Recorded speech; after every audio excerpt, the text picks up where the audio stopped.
Hello swimmates, today we are going to be cutting out the front length, the front part of this gown, which is the front waist part. Okay, so here we are I've chalked out my front waist length, the front waist length already. Cutting out my shoulder and then my neckline. The neckline I use 3 measurements, okay, 3 inches, and then I will slant in for our shoulder slope, which is 1 inch, and then you go in with your armhole. The armhole length I used 5 inches because this dress is for a child.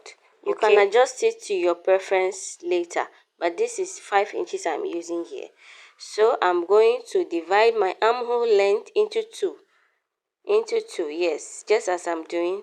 You divide it into 2 and then you go in by half an inch to get your armhole curve, and then you connect it with your French curve, or you can use your free hand. It's all okay.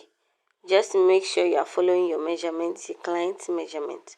Okay, so here I'm going to be going in with my chest. Yes, I'm going in with my chest measurement or the waist measurement plus 1 inch, plus 1 inch for sewing allowance. And then I connected it. Now we are going to be chalking our neck. Remember, the neck is not a normal neck, it's like a V. It has a shape. So I used 4 by 4. After I chalked this part, I still went in by 1 inch because I used the shoulder to measure it. So I still went in by 1 inch to get that V, to have that V effect on the neck. Okay, so remember, don't make it straight, it has to be V. Okay, and then we are going to cut it out, so we can use the measurement to cut the back length, the back of the gown. Okay, so don't forget to add all your allowances. Okay, so now we are going to be cutting out the neck, and as we cut it, you see the shape of the neck.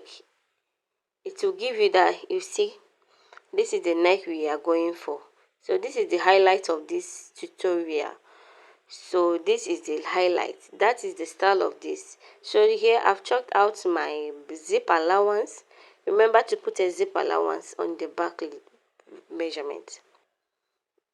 So this is our zip allowance. Okay, we are going to be cutting it out so we can get our front, the back of it. So the back, the neck width, it will be 1 inch by the 3 inches we put for the width.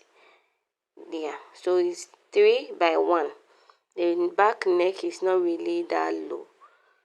So when you're cutting the neckline here, please be careful, don't go in too much, because the back armhole and the front armhole are not the same. Okay, so don't go in too much. And then we cut at our neckline.